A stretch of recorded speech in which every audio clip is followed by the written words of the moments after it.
আল্লাহ রাব্বুল আলামিন যে নিয়ামত আমাদেরকে দিয়েছেন, এই নিয়ামত সম্পর্কে কিন্তু কাল কিয়ামতের দিন জিজ্ঞেস করবে, ঠিক কিনা বলেন?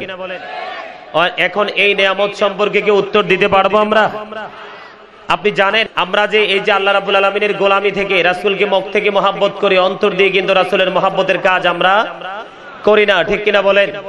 আমরা শুধুমাত্র দুনিয়া নিয়ে ব্যস্ত হয়ে আছি, দুনিয়া আমাদেরকে পাগল করে দিয়েছেন।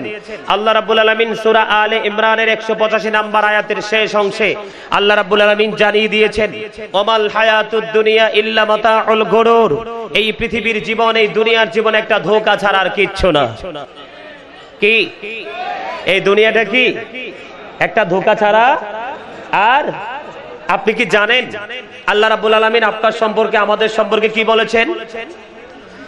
লাকাদ খালাকনাল ইনসানা ফি আহসানি তাকওয়িম।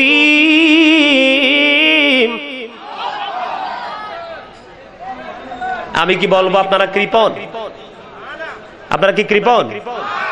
তাহলে চুপ কেন?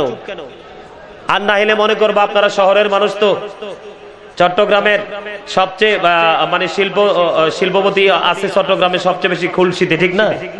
নাকি আপনাদেরকে অনেক বেশি ধনী মনে করব? কোনটা?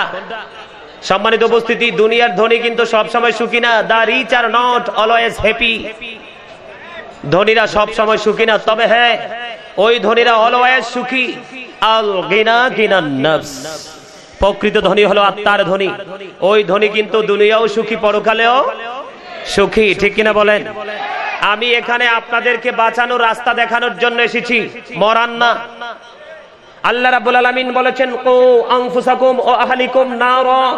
আল্লাহ বলেছেন, save yourself and your families from the fire.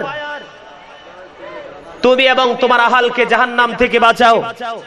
এখন আমিও জাহান্নাম থেকে বাঁচবো, আপনাদেরকেও বাঁচাবো। বাঁচতে হলে সত্য কথা বলতে হবে এবং